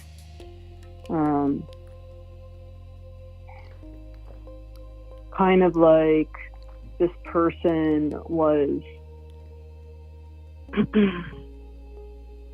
trying to pull me into a hostile experience, which made me really want to just disengage. Okay, right. So irritated, and then wanting to basically protect, right? Back off. Yeah, and I was feeling like they were trying to provoke me, right, by guilting me with the language they were using. So like when I said, for instance, that we would need to speak about this on the phone or in person because they don't do text conflict. They said that made them not feel safe with me. Oh, right. That's right. It kind of guilt, it's kind of like kind of a guilt trip, or a gaslight kind of, or something. Yeah. A gaslight, yeah, because also this person knows something about my life, so they know that I care a lot about learning how for people to feel safe around me. So they really, when they said that definitely went further inward, into me than just some like basic drama conversation, Yeah. So there's okay, we'll get to the feelings in a minute. So, right. So you have frustration, and then you have this protective, backing off, trying to think of the right word for that.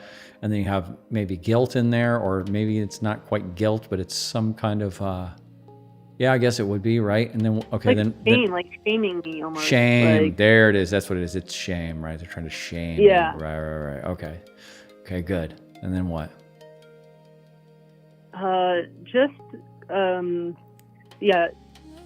Disappointed. I felt sort of rejected. Disappointment, rejection, right? Yeah, and kind of tricked a little bit.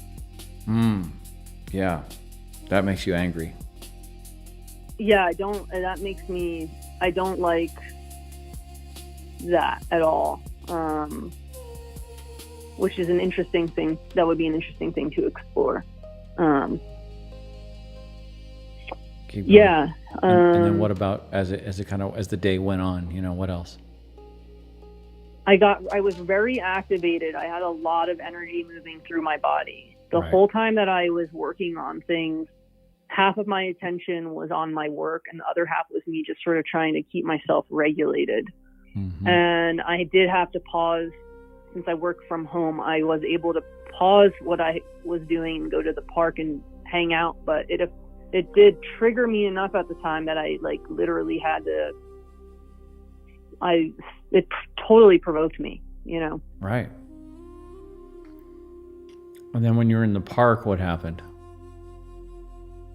In the park, I sat under a tree and I was just doing some breathing, and I was working with the relational field between me and this person, so to speak. So I was great by breathing into my body and seeing what would come up. What I was hoping is that it would allow some witnessing to happen, and the density that got into my field, or the infiltration that felt like it was, tightening on me. I was working on releasing that, and I was working on the part of me that as a child felt, under attack, and in this case being able to be more of my adult self, taking care of myself by going to a park and acknowledging my feelings. Right. Yeah. Right. Yeah. When you're doing the relational field thing, were you trying to connect with his field? Not so much. I felt like I didn't really want to connect with it. Right. Of course. But I was kind of working on mine, my... Yeah, your regulation, yes. Yeah. And then what about now? Where are you? Now I'm in my apartment. Mm-hmm. But, you mean where am I with it? Yeah, where are you with your emotions now? Okay. Now there's a helicopter flying over right now. Okay, we'll wait. It's really loud. Okay. I feel way calmer now. Mm-hmm. I feel kind of more victorious because I held a good boundary today. Mm-hmm. I've had relationships get extremely damaged in the past due to texting conflict. Mm-hmm. Really, really bad. Mm-hmm. And I've had people it's a whole issue in our culture in a way. And so your generation, that, millennials, you guys are texters. Yeah, I know you know that, but after that happening, I have this boundary that I don't do it. Right. So I'm really, I almost engaged. I actually did start to write this text back where I was going to be like, dude, what the fuck, blah, blah, blah, blah, blah. Right. But I caught myself and I stopped and I stayed with my boundary, and that felt, that felt very healthy, for me. So that part I feel like conviction about right now. Oh yeah, it's good. Right. You're right. You kept your boundary, and you just you didn't get dragged into it. Exactly. And you just sort of let this guy, who wasn't your boyfriend, he's just a friend of yours, but you just let him. Oh yeah, yeah. Yeah. And somebody we were working on some creative projects together, some things like that. Yeah. And you just kind of let him have his activation, let him have his situation there. And then, yes, you got charged out of the whole thing, but then you just took care of yourself. And you gave yourself self-care. Yeah. And then obviously you analyzed it very deeply because we were talking about it. And then you felt the energy and you allowed the energy to process through your body the best that you could. Mm-hmm. And this is how you do it. This is it. That's it. And then over time, you'll be able to process more of the emotional energy. Mm-hmm. And, as these events happen again, because they don't just fix themselves instantly. Mm. But as if you, instead of now when you do conflict, you don't do conflict in the same way anymore. You do exactly right now. You do it the alchemical way. You do it with awareness. You do it with mind and body. You do it right, and you've tracked it. Like when you were telling me all the different feelings and responses that you had, and there was like 8 different kinds of feelings and sort of like story lines that went along with all that, and you're tracking mm-hmm. that, and every one of those kind of mind body states of you were at first you were frustrated, and then you backed off, and then you felt shamed, and then you put up your boundaries, and there was like, I don't know, 5 or 6 of these different states. Each of those can be traced down to a different piece of emotional content. And now you can go fishing down in there, and you can go, oh, okay. So for example, the shame thing, like when he was trying to shame you, there's a well of shame that you can start going down into. Or mm-hmm. the anger, you can go, there's a well of anger you can start going down into. Right? Sure. Or the boundary attitude, the warrior, the toughness, the strength. There's a well mm-hmm. of that you can go down into. Mm-hmm. So right. So the complex and its activation opens up. It shows you, hello, here's the doorways into these different flows, into these different archetypal energies that the complex, or 2 of them, let's say, are working together, that these complexes are tasked with channeling. Right. You've been shown what the material is that needs mm-hmm. to be re-regulated and needs to be unblocked and needs to be talked to and worked with until it starts to develop new pathways.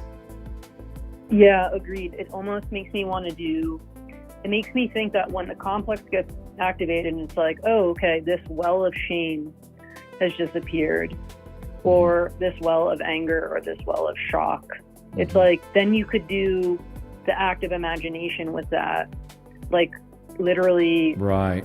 There you go. Viewing yourself go into this well, so to speak, in this case, I'll visualize that in my mind's eye and go looking to communicate with what's down there, to then learn from this complex. Because to me, it feels like if it's being activated to show us something, it's like it's really wanting us to go through a door and find out what it wants us to know, right? Mm-hmm. Mm-hmm. Yeah, it's perfect. No, it's exactly like you said active imagination, like Jungian active imagination. And I was going to put in the IFS layer, which is a Jungian active imagination practice. That's what it is. But I was going to say you could do it that way, which is because it's got its own kind of particular kind of language and way of seeing things as child parts and stuff.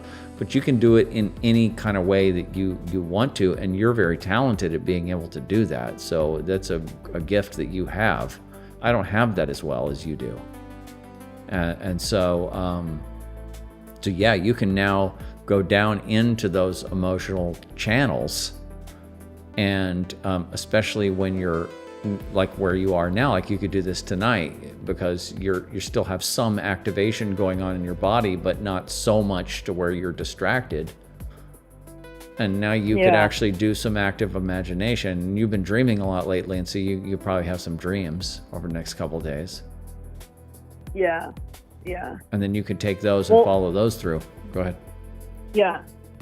I think it would be good because, like, the thing that is good about a complex being activated and then kind of exploring it and,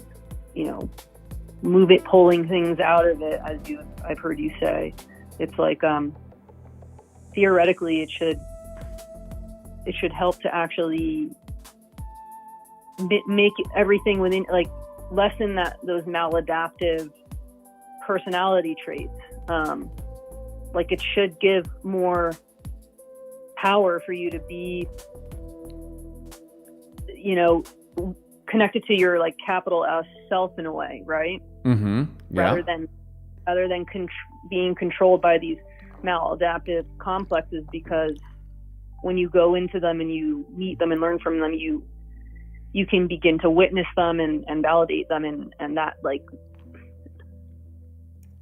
that should give you more autonomy from them, right? Right. You're basically right. So the big S self is the master regulating system, and it wants everything to come in and get regulated for the purpose of quote unquote wholeness, right? Right. Is the Jungian understanding. So it wants everything to self-regulate, and it wants all your dysregulation to get worked out, so that you can have a nice, clean interface between its intention for you, your sole purpose, right, and the ego, which is the driver of the vehicle that can kind of do things in this world. Right. And it doesn't want you getting off onto all these, falling in the ditch and getting off on all these side streets and crashing the car and all that. Mm-hmm. Right. Mm-hmm. So it wants, right. So it wants you to be regulated. And so the process of awakening, of becoming more and more self-aware, gives you, the driver, the ability to work on your own car. Right? Yeah. You can change the oil, you can put new tires on it, you can do whatever you got to do, and you can keep that car maintained and keep that car on the road. Yeah, exactly. Right. Exactly. I'm trying to go Trying to what? Say it again. Say it again. Oh, I said exactly. I'm trying to go the distance. Go the distance. The big S self wants you to go the distance. Exactly. It wants you to go and one lifetime is a certain distance. Mm-hmm. And that's all you have to go. You don't have to go any further than just what the one lifetime, however long that is. Yeah. But it's like back to Melissa again, the dream that she had where death came to her, like the archetypal 4 horsemen death came to her in the dream. This is towards the end of her life. And he said, Melissa, it's in the movie, you'll see. He said, Melissa, it's all about realization. And the term realization, Melissa was a follower of Yogananda, and his school is called self-realization. Oh, yeah. Okay. And so that term realization basically means self-realization. It means waking up. Yeah. And becoming more conscious and getting your witness conscious higher and higher, and becoming more aware of your depths, and that's self-realization. And so what Death was saying in the dream is, he was saying life is about, because Death knows about life and death, and he was telling Melissa, life is about self-realization. That's what it's about. It's not about whether you became a musical rock star, or what you did in the world of culture, or who your friends were, your possessions, or any of that other stuff. It's not about that. For you, it's about self-realization. Yeah. So even though I kind of misinterpreted that dream, once she passed, I recognized what it totally meant. And so So that's what it's all about. It's about self-realization. And those of us on the alchemical path, we have intuited this. We've been around the block, you could say, if we've reincarnated enough times or whatever, to finally get above the density of the body and the lower mind enough to be able to go, oh, okay, this life is about waking up. It's about self-realizing. We finally got it. Yeah. I know. I feel like I've been on a quest. You have. Yeah. That's all of us who are on this path. That applies to all of us. Yeah. So. And then the complex. Go ahead. The complex is like, I'm going to take you on a side quest now because you need a little extra help. So there you go. Yeah. The complex is a demon, right? It's a demon. That's what they would call it in ancient times. And I'm reminded of Joseph Campbell talking about when those like temples in Asia, in Japan or in India or mostly I think in like Japan and Malaysia and in the East, China, and there'll be a temple, and at the entrance of the temple there'll be a demon. Yeah. And one hand will be up and the other hand will be down. And it's like, I think the answer to that was, if you are afraid of the demon, right? If you are in dysregulated relationship with the demon, then the hand is up. It says stop. Don't go here, right? This is where the demon's going to harm you. But if you are in active relationship with the demon, then the hand is down and you can pass.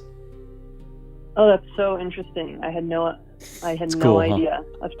I think that's how he described it. It's been a long time since I've heard him say that. I don't know if it was in the Power of Myth lecture or presentation or where it was, but somewhere he said that, and I was like, yeah, that's really cool. Yeah, I like that a lot, actually. I like that. So the complex as a demon is if you're not aware of what it's doing and how it works, then yes, it presents a problem to you and it is your nemesis. But if you're working with it and you recognize that it is a function of you and the demon needs to be related to, in other words, a complex needs proper energy flow into the ego. The demon is a pass through of an archetype into consciousness.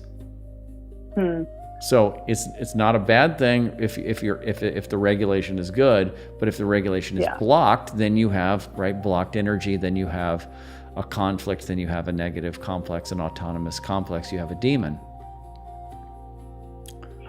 Yeah, it makes so much sense.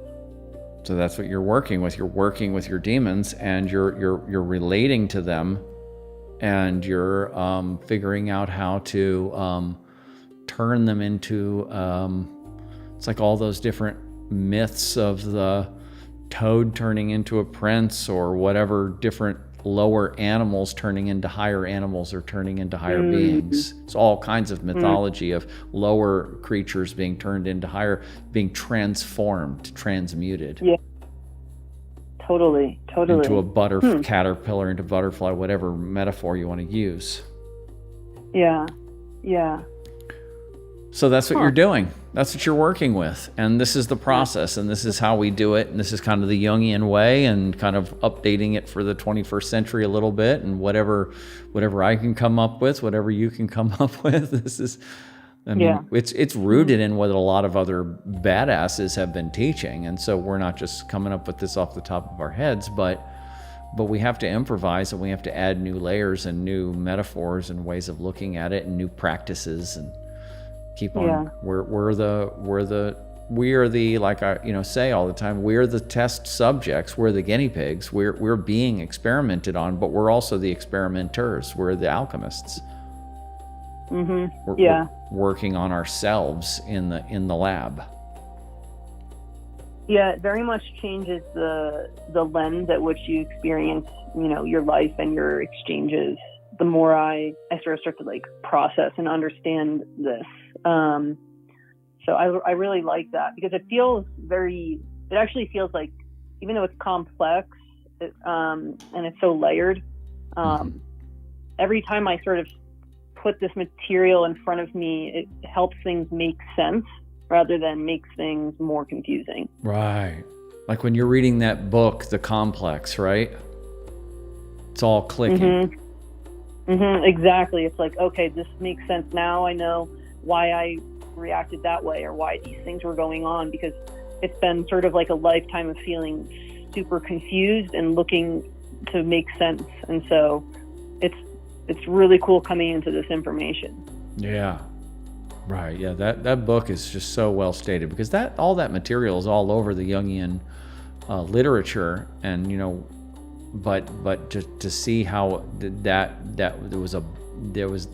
guy was just so tuned in and was just and really was channeling and really put a whole bunch of stuff together into one volume, and it's really an amazing resource. 100% agreed. Okay, so is there anything else? I mean, I feel like that's good. I mean, I'm sure there's more, but I feel like that's like, a solid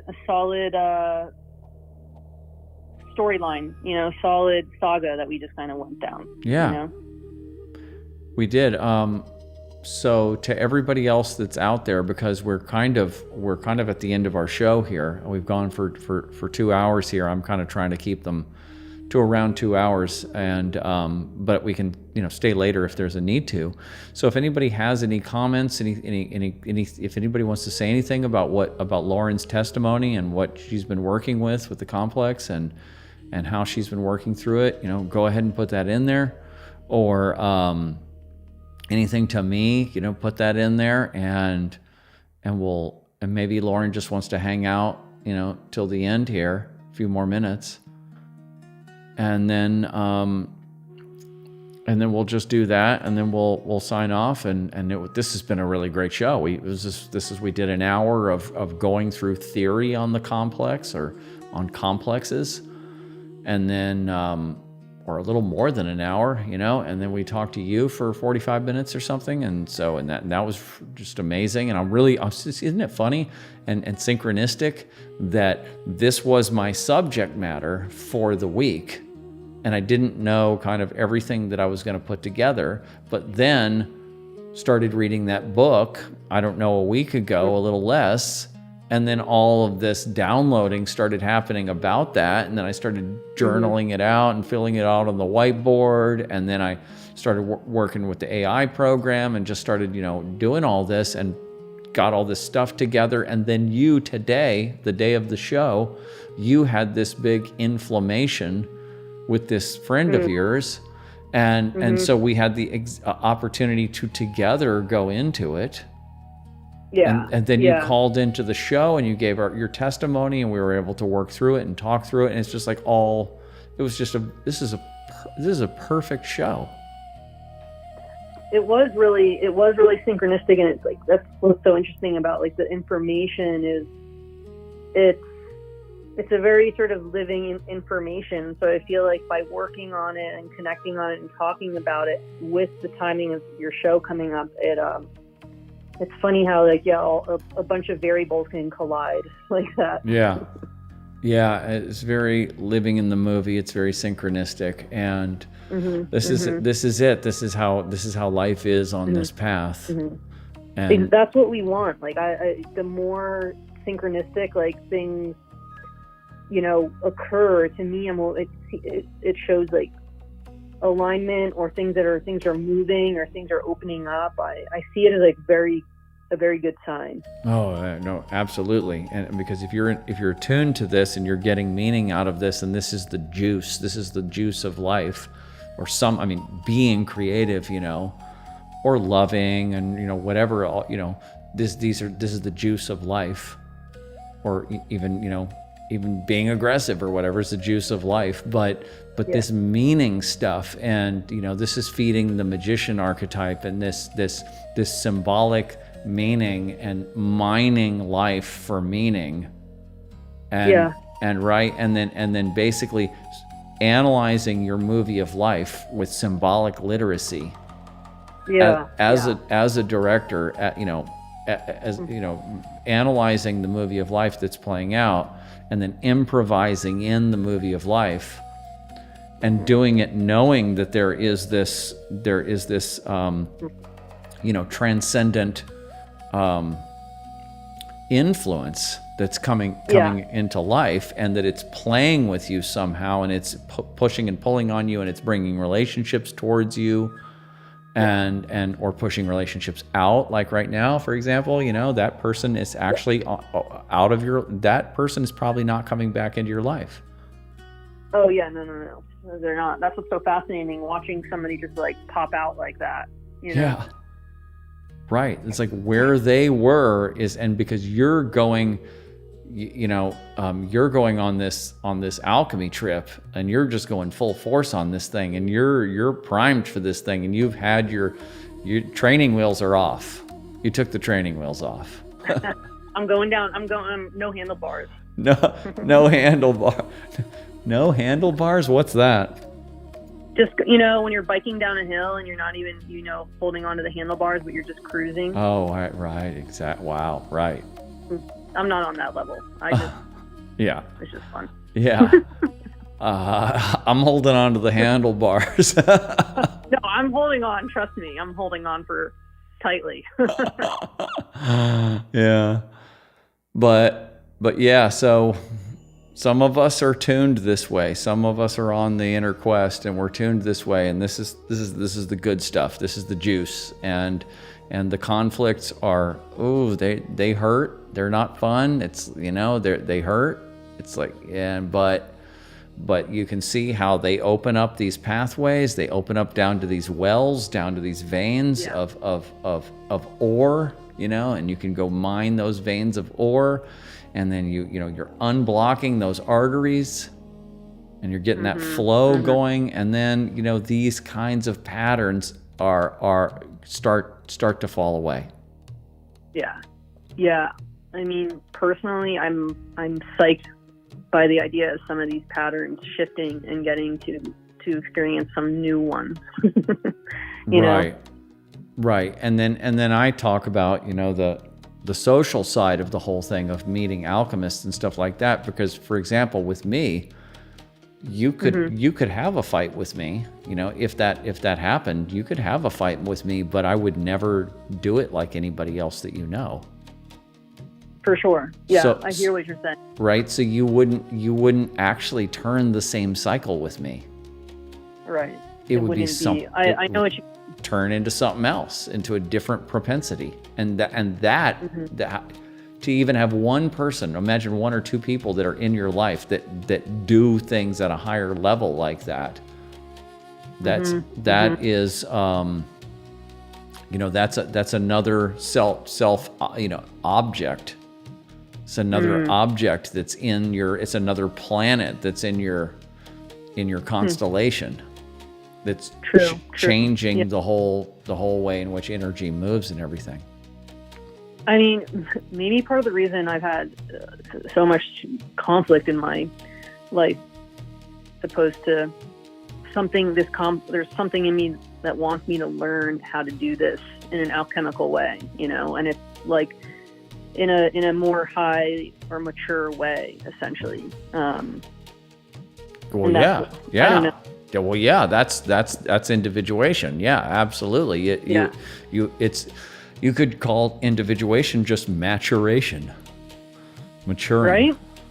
Yeah. Development, maturation, self-realization, self-actualization. So yes, so as you grow, you do things in a higher, more refined way that it's like, if you look at the integral stages, it steps you up to different stages of consciousness.